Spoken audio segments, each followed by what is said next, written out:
ये 75वां गणतंत्र दिवस, इसके बाद संसद का नया भवन, सेंगोल की अगुवाई, ये सारा दृश्य अपने आप में बहुत ही प्रभावी था। मैं जब वहां से पूरे कार्यक्रम को मैं भागीदारी कर रहा था, यहां से तो उतना हमें भव्यता नजर नहीं आती है, लेकिन वहां सब मैंने देखा कि वाकई नए सदन में इस गरिमापूर्ण उपस्थिति में राष्ट्रपति, उपराष्ट्रपति जी और आप, हम सबके मन को प्रभावित करने वाला वो दृश्य हमेशा हमेशा याद है।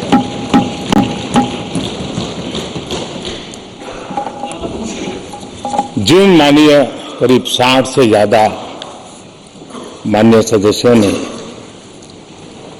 राष्ट्रपति जी के आभार प्रस्ताव पर अपने अपने विचार रखे हैं, मैं विनम्रता के साथ अपने अपने विचार व्यक्त करने वाले सभी अपने माननीय सांसदगण का आभार व्यक्त करता हूं। मैं विशेष रूप से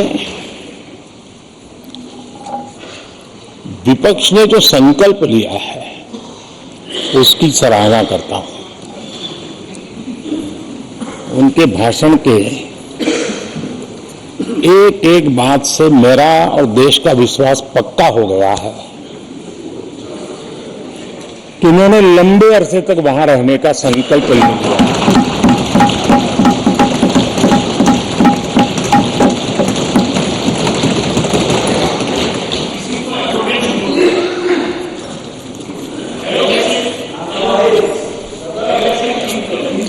आप कई दशक तक जैसे यहां बैठे थे, वैसे ही कई दशक तक वहां बैठने का आपका संकल्प, और जनता जनार्दन तो ईश्वर का रूप होती है, और आप लोग जिस प्रकार से इन दिनों मेहनत कर रहे हैं, मैं पक्का मानता हूं कि ईश्वर रूपी जनता जनार्दन आपको जरूर आशीर्वाद देगी, और आप जिस ऊंचाई पे हैं उससे भी अधिक ऊंचाई पर जरूर पहुंचेंगे, और अगले चुनाव में दर्शक दिशा में दिखेंगे।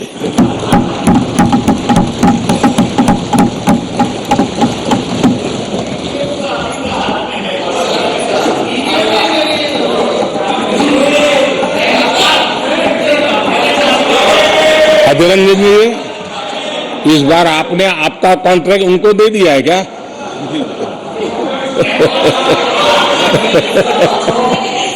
हमारे गीता में बोलते हैं कि अहंकारम बलम दर्पम। आपने इन्हीं चीजों को पहुंचाया है। सर बोलने दो ना सर।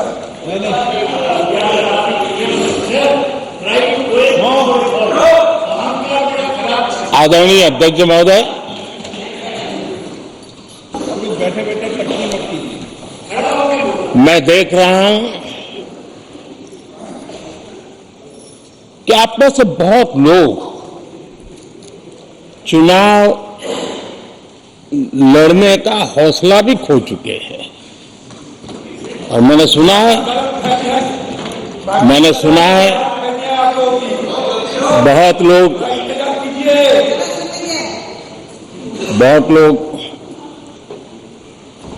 पिछली बार भी सीट बदली, इस बार भी कुछ सीट बदलने के फिराक में हैं, और मैंने सुना है बहुत लोग अब लोकसभा के बजाय राज्यसभा में जाना चाहते हैं। तो स्थितियों का आकलन करके वो अपना अपना रास्ता ढूंढ रहे हैं। आदरणीय अध्यक्ष जी, राष्ट्रपति जी का भाषण एक प्रकार से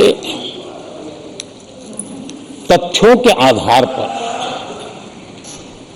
हकीकतों के आधार पर एक बहुत बड़ा दस्तावेज है जो देश के सामने राष्ट्रपति जी ने प्रस्तुत किया। और इस पूरे दस्तावेज को आप देखेंगे तो उन हकीकतों को समेटने का प्रयास किया है जिससे देश किस स्पीड से प्रगति कर रहा है, किस स्केल के साथ गतिविधियों का विस्तार हो रहा है, उसका लेखा जोखा आदरणीय राष्ट्रपति जी ने प्रस्तुत किया है। आदरणीय राष्ट्रपति जी ने भारत के उज्जवल भविष्य को ध्यान में रखते हुए 4 मजबूत स्तंभों पर हम सबका ध्यान केंद्रित किया है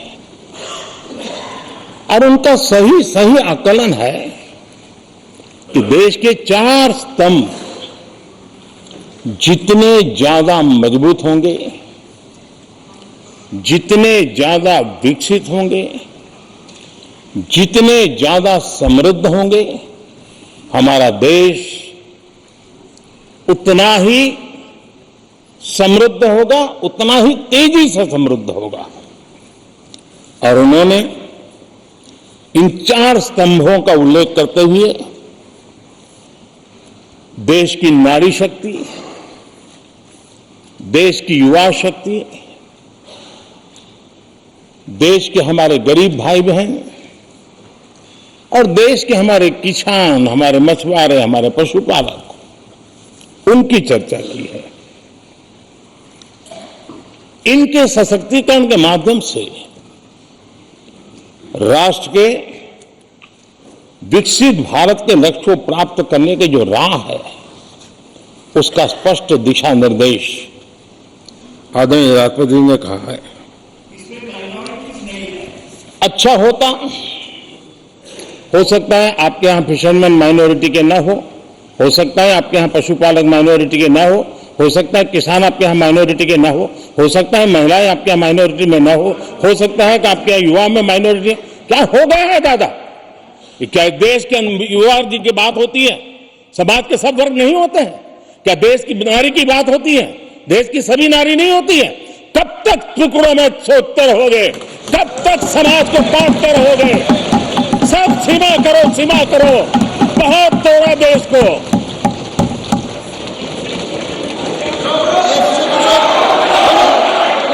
आदरणीय अध्यक्ष जी, अच्छा होता कि जाते जाते तो कम से कम इस चर्चा के दरमियान कुछ सकारात्मक बातें होती, कुछ सकारात्मक सुझाव आते, लेकिन हर बार की तरह आप सब साथियों ने देश को बहुत निराश किया, क्योंकि आपकी सोच की मर्यादा देश समझ पा रहा है। उसको बार बार दर्द होता कि ये दशा है इनकी सोचने की मर्यादा इतनी है।